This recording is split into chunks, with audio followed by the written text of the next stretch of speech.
Fala pessoal, sejam muito bem-vindos a mais um boletim diário de política internacional aqui do nosso Café Sem Açúcar. E eu já vou começar com um aviso. O boletim de hoje talvez seja um dos menos empolgantes do ponto de vista visual. A gente não vai falar de guerra, a gente não vai falar de eleições, a gente não vai falar aí de carros de combate atravessando fronteiras, não vamos falar de porta-aviões, a gente vai falar de contabilidade internacional. Mas eu quero que vocês fiquem comigo, porque se existe uma coisa que diferencia o Café Sem Açúcar de boa parte do conteúdo que circula aí na internet, é que aqui a gente tenta entender as causas dos fenômenos e não apenas os acontecimentos. Quando a gente fala de China, de Estados Unidos, de Rússia, Oriente Médio, petróleo, sanções econômicas, comércio internacional ou hegemonia global, a gente está falando também de dinheiro, de money. A gente está falando de fluxos financeiros, estamos falando de comércio, estamos falando de investimentos. E para entender tudo isso, existe uma ferramenta fundamental chamada balança de pagamentos. Ao final desse boletim, que hoje está mais para uma aula, você vai entender como que os países registram todas as suas transações com o resto do mundo. Você vai entender por que um país pode exportar muito e mesmo assim ter problemas externos. Você vai entender por que os Estados Unidos de Donald Trump conseguem manter déficits gigantescos. Você vai entender por que a China consegue acumular reservas internacionais. E vai entender por que a situação do Brasil é muito mais complexa do que simplesmente dizer que o país exporta muito ou pouco. Então vamos começar. O que é o BPM6? BPM6 é a sigla para Balance of Payments and International Investment Position Manual, 6th Edition. Traduzindo para o português, é o Manual de Balanço de Pagamentos e Posição Internacional de Investimentos, na sua 6ª edição. Ele foi elaborado pelo Fundo Monetário Internacional, que é o FMI, e serve para padronizar a forma como todos os países registram suas relações econômicas com o exterior. Antes dele, cada país utilizava uma metodologia diferente. Hoje, praticamente todas as estatísticas divulgadas aí pelos bancos centrais seguem esse padrão. Mas antes de entender as contas, a gente precisa entender a lógica. A lógica do BPM6 ela é a mesma de uma contabilidade empresarial. Tudo tem que fechar. Toda operação ela tem dois lados. Toda entrada possui uma saída correspondente. Toda transação gera um crédito e um débito. Agora imagina, uma empresa brasileira exportou aí $1 milhão em soja para a China. O Brasil exportou um bem. Isso é registrado como um crédito. Mas ao mesmo tempo o país recebeu dólares. E esses dólares eles têm que aparecer em algum lugar da contabilidade. Por isso existe uma segunda anotação correspondente. O resultado final ele tem que fechar. Esse é o princípio básico do BPM6. Agora vamos entender a estrutura do negócio. A balança de pagamentos ela possui 3 grandes blocos. Temos aí a conta corrente, a conta capital e a conta financeira. Vamos começar pela mais importante, que é a conta corrente. Ela registra os fluxos relacionados à produção, renda e transferências. É nela que aparecem as exportações, as importações, os serviços, os juros, os lucros e as remessas. A conta corrente ela é composta por 4 partes: balança de bens, balança de serviços, renda primária e renda secundária. Primeiro vamos começar pelos bens. Aqui está a famosa balança comercial. É a parte que normalmente vai aparecer aí nos jornais. Quando o Brasil exporta soja para a China, quando exporta minério de ferro, quando exporta petróleo, tudo isso entra na conta de bens. Vamos imaginar aqui um exemplo. O Brasil exporta $100 bilhões em produtos. Ao mesmo tempo, ele vai importar 80 bilhões. O saldo comercial será positivo em 20 bilhões, 100 menos 80. Isso significa que o país vendeu mais bens do que comprou. Até aqui, tranquilo, muito simples, mas é justamente aqui que muita gente para a análise. E é por isso que muita gente entende a balança comercial, mas não entende a balança de pagamentos. Porque a balança comercial é apenas uma parte da história. O segundo componente são os serviços. E aqui começam as surpresas.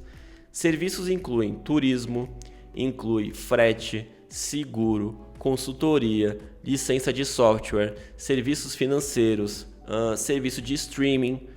Imagina, um brasileiro que foi viajar para Paris, por exemplo. Ele gasta por lá $5 mil. Para a França, isso é uma exportação de serviços. Para o Brasil, é uma importação de serviços. Agora, imagina aí um turista americano que está visitando o Rio de Janeiro. Ele está pagando por hospedagem, por restaurante, por passeio. Tudo isso é exportação de serviços para o Brasil. Qual que é o problema? O problema é que, historicamente, no Brasil, costuma-se gastar muito mais em serviços no exterior do que vender. Por isso, normalmente, a gente registra déficits nessa conta. Mas ainda a gente não terminou. Existe uma terceira conta chamada renda primária, e essa é provavelmente a mais mal compreendida de todas, porque aqui entram juros, entram dividendos, lucros e pagamento de salários. Vamos imaginar uma multinacional estrangeira instalada aqui no Brasil. Ela produz carros, vende carros, obtém lucro. Parte desse lucro ele pertence aos acionistas estrangeiros. Mesmo que o dinheiro ele ainda não tenha sido transferido fisicamente para fora do Brasil, ele já vai ser contabilizado como renda devida ao exterior. Portanto, aparece como uma saída. E é por isso que o Brasil frequentemente apresenta déficits relevantes nessa conta. Temos muitos investimentos estrangeiros produtivos, mas esses investimentos eles geram lucros. E esses lucros eles pertencem a quem? Aos investidores. Por outro lado, quando o Banco Central recebe juros dos títulos americanos, que possuem suas reservas internacionais, isso entra como receita. O quarto componente da conta corrente é a renda secundária. E aqui entram transferências sem contrapartida econômica, que são as doações, ajuda humanitária, remessas familiares.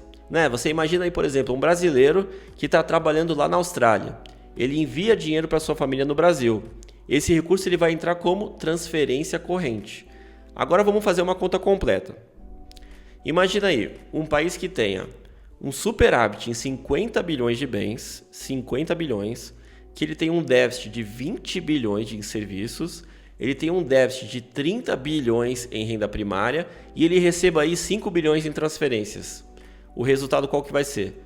50 menos 20 menos 30 mais 5. Resultado, vamos ter 5 bilhões de superávit em conta corrente desse país. Mas imagina agora que o déficit em renda primária seja de 40 bilhões. Nesse caso, a conta corrente passaria para um déficit de 5 bilhões. Vocês perceberam? O país ele continua exportando muito, continua tendo superávit comercial, mas ele apresentaria um déficit externo. E é exatamente isso que acontece em muitos países, inclusive aonde? No Brasil, em diversos momentos. Agora vamos pular para a conta capital. Ela é pequena, é uma conta muito pequena, na maioria dos países.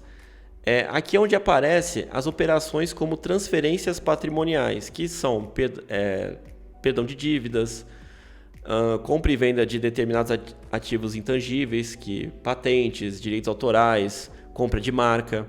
Normalmente ela não altera significativamente o resultado geral. E chegamos à terceira parte da nossa estrutura, que é a conta financeira. E aqui está o verdadeiro motor dos fluxos internacionais. Se a conta corrente mostra a produção e a renda, a conta financeira mostra quem está financiando quem. Primeiro a gente tem os investimentos diretos. Imagina aí uma empresa chinesa, BYD, construindo aqui uma fábrica no Brasil. Ou comprando uma empresa brasileira. Isso é um investimento direto. É o tipo de capital mais desejado, porque normalmente esse tipo de investimento fica por muitos anos. Depois a gente tem aí os investimentos em carteira, que é a compra de ações, compra de títulos, fundos estrangeiros investidos na bolsa. Esses recursos eles podem entrar rapidamente, mas também pode sair rapidamente. Por isso eles costumam ser considerados mais voláteis. E temos ainda os empréstimos internacionais, que são os financiamentos, depósitos bancários e, finalmente, as reservas internacionais. Quando o Banco Central compra dólares para reforçar suas reservas, essa movimentação também aparece na conta financeira. E agora a gente chega numa das perguntas mais importantes. O déficit em conta corrente, ele é necessariamente ruim? A resposta é não. E aqui está uma das maiores lições da macroeconomia internacional. Imagina um país, por exemplo, com um déficit de 10 bilhões de dólares. Se esse déficit tivesse sido financiado por 20 bilhões de dólares em investimento direto estrangeiro, talvez não tenha nenhum problema. Na prática, investidores estão trazendo mais recursos do que o país está necessitando para cobrir aquele déficit. Agora você imagina outro país com um déficit de 10 bilhões, Mas esses 10 bilhões eles estão financiados apenas por empréstimos de curto prazo. Nesse caso, a situação é muito mais delicada, porque basta aí uma perda de confiança ou qualquer outra instabilidade para que esses recursos desapareçam. Por isso que os economistas eles não observam apenas o tamanho do déficit, eles observam também a qualidade do financiamento. E agora a gente chega para o cenário do nosso Brasil. Quando analisamos o Brasil, a gente encontra uma situação muito interessante, porque o país ele costuma registrar grandes superávites comerciais. A gente exporta muita soja, muito minério de ferro, muito petróleo, como vocês viram aí nos últimos episódios. Até a aeronave a gente está exportando. Mas ao mesmo tempo, a gente registra muito déficit em serviço. E principalmente em renda primária. Qual que é o resultado disso? Muitas vezes a conta corrente fica próxima do equilíbrio, né? Fica no zero, ou apresenta um déficit moderado. Isso significa que o Brasil está quebrado? Isso significa que o Brasil vai virar Venezuela? Não. Significa apenas que a gente está utilizando poupança externa para complementar a poupança doméstica. A grande questão é saber como que esse déficit está sendo financiado. E nesse aspecto, o Brasil apresenta algumas vantagens importantes. Por quê? Possui reservas internacionais elevadas, possui forte capacidade exportadora. O Brasil ele atrai muitos investimentos diretos relevantes, possui um mercado interno grande. Isso não significa ausência de problemas, que aqui está tudo maravilhoso. Mas significa que a situação brasileira ela costuma ser muito mais confortável do que a de países que dependem fortemente de empréstimos externos. E aqui chegamos à conclusão da nossa aula. Muitas vezes a gente ouve que um país precisa necessariamente ter um superávit externo, mas a realidade é mais complexa. Superávites permanentes podem indicar força econômica, mas também pode refletir consumo deprimido e excesso de poupança. Déficits podem indicar fragilidade, mas também pode refletir uma economia que está recebendo investimentos produtivos. O mais importante não é simplesmente olhar o sinal positivo ou negativo. O mais importante é entender o contexto. Quem que está financiando esse déficit? Qual que é a qualidade desse financiamento? Esse país ele tem reservas internacionais? Qual que é a sua capacidade de exportação? Qual que é a confiança dos investidores?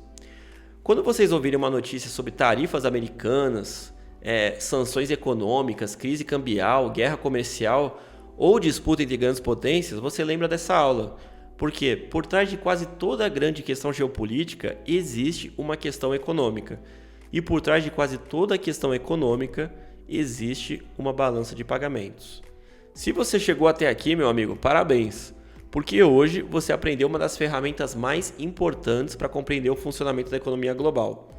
E a partir de agora, quando alguém falar em déficit externo, falar em superávit comercial, investimento estrangeiro, reservas internacionais, você não vai estar apenas repetindo esses termos, você vai estar entendendo o que realmente está acontecendo. Meu amigo, um grande abraço, se inscreve no canal se não é inscrito e nos vemos no próximo Café Sem Açúcar. Tchau!